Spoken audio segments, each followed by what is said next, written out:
Yo, what's going on? This is Mr. Brown here speaking.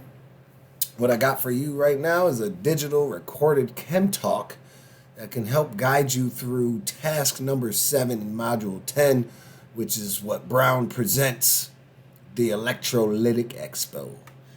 In this task, you've got 2 artistic activities you will have to complete. The second activity will be posted, and you will see that once you have your module booklet. But the first activity, as I created, I just figured, hey, boom, let me explain to them exactly how to do that and give them an example so I ain't got to be bothered 1,000 times. So, activity 1. This is the artwork sketch note remix. And for this, I want you to emphasize how electrolytic cells are different. And to do this, I want you to create a masterpiece of digital art that's going to include either a person, an animal, or an object of any type, and some type of large enough bubble on the sketch note that you can, in the future, take notes that after the masterpiece is printed out at the library, right? So you're going to create this masterpiece digitally on Canva, and then you're going to print it out at the library, bring it back to your desk, and then create the sketch notes. Just make the sketch note of how electrolytic cells are different. So,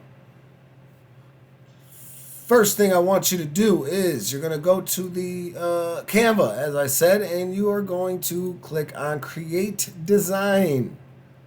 The easiest way to create a document that can be printed, in my opinion at least, out of all the ones that I've created, as you can see, is to just make a flyer. So we're going to make a flyer. If you go to Create Design, like I said, click on it, click into the search bar, and then type in flyer. You can either have landscape, if you want it to be like long wise across, or portrait, up and down, like a normal piece of paper.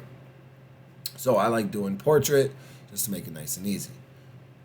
Now, from there, we got our document. It's nice and blank. And on the left side panel, you're going to have all the different options of things you can add to this document. So I want you to add an element. Now, these elements that we're going to add, the first thing you're going to add is that person, animal, or object of any type. Now, one option could be something like, let's type in famous person.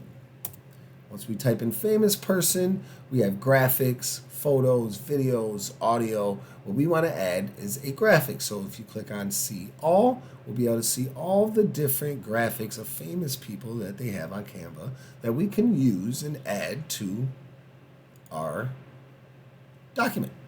Now this is going to be the beginning part of our sketch note. Now this is cool enough person for me, but not who I'm looking for. Who's that? Angelina Jolie? Yes, it is.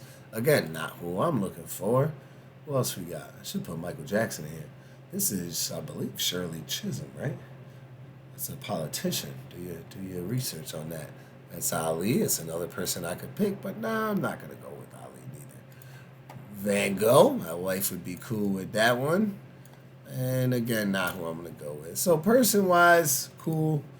This is Frida, right? Yep, Frida. That's another one. This is all good and dandy and all, but not who I'm looking for. So let's type in animal. See what comes up. If you go to graphics, click on See All. We are checking the animals. Let's see. We have a nice, cool looking turtle. I moved too fast to put a turtle up on my document. Cool looking fox, an elephant, yeah, about a panda there, huh? No, I'm good on animals as well. Shark, no. So once we think of one that we want, we click on it, we get to that. So another thing we can try, let's see, maybe sketches. I don't know. Let's see what pops up. Man, like these are all cool looking things. See, when I said objects, this is something you can have a heart of some sort. I mean, a rose. That's a cool looking object to me. Any of these things would work. Eiffel Tower is an object that could work as well. the type of bubble that you would pick for this. I mean, maybe a cloud or something that you can write in. Um, that would be a cool looking one.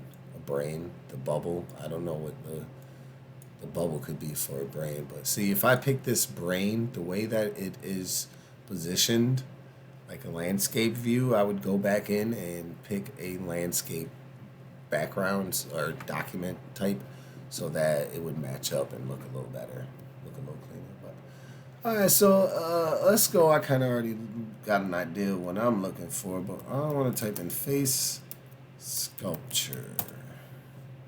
And when I go to face sculptures, I have a bunch of cool looking different face sculptures. That would be kind of funky looking if I pick that. We're not gonna pick that. That's kind of crazy.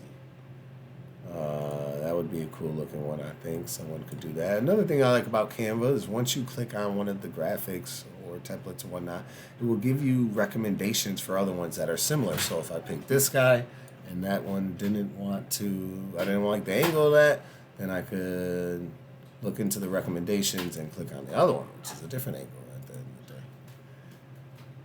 That's a funky looking big nose buster. I wouldn't pick that one, but you never know. You could pick whoever you want. So one I think I thought was kind of cool is this guy right here. He's a curly, swirly, curly hair guy. I think kind of matches up with my personality. So we're going to pick him, and I want him to be big enough on the page, but at the same time, he's going to have some type of bubble. Now, the bubble that I'm thinking works, I got an idea from one of my wife's pictures, is a bubble gum bubble. Oops, sorry about that. Bubblegum bubble. And if I click on one of these, I can make it seem like my picture is blowing bubblegum. And in that bubblegum, I can then make my sketch note. So I just got to pick a cool enough bubble. It's going to work. I got to make it seem like he is, like it's coming out of his mouth. So I would click on that because it's like a big bubble, big enough bubble. I can make it like a nice big circle. And I need a nice big enough open space in the bubble that I can write the sketch notes for the electrolytic cell. So maybe that one. Yeah, I like that actually. Gotta flip it around. That's where his mouth is. I'm gonna put that out here. Make it a little smaller. And I will make this position. So if you go to click on one of the graphics and click on position, you can bring it forward or backwards as much as you want. So I want to bring this one forward. So I'll say click on forward as much as you want or to the front, either way. So I'll do that so it kind of looks like it's those two pieces are one. And now if I click on any spot near the screen, any spot on the screen that's not an object, and hold it and move the cursor, then I can highlight and select multiple objects. I want to do this because I want to move it so that it looks nice and neat and even. I can make the bubble a little bigger. Looks like he's blowing a nice big bubble. And the last component of this is to add a heading. So I want to tell myself that that this is the electrolytic sketch note. Electrolytic sketch note. Alright, and if I click on the corner, I can make it smaller. Click on it, and I can make them all types of sizes. So, or I can move it all over the place. So, there it is. From there, I want to save it, so I'll click on Share, Download, and this is big. We want to make it printer friendly, so click on PDF Standard. That is the easiest one to make it printer friendly. Click on Download, and then save it into a file that you have somewhere in your computer. You should have a folder in your computer that is related for chemistry. So I started to do this, and I made this whole video and forgot to unclick the damn mute button. So I had to redo the video. Hope this makes sense, and I hope it really helps y'all. But save it as a digital electrolytic sketch note template or something. Once we save it, we can then print it. We're going to print it at the library. I know y'all can do that. If not, then I can try to help out with that. We're not going to get color, but at least we'll get an illustration that we can then take handwritten notes inside of the bubble for the electrolytic cells. That's your ChemTalk. This is Mr. Brown. I hope it helped. Please don't bug me for something that I have spoke about in this video, unless it don't make sense, of course. But have a good one.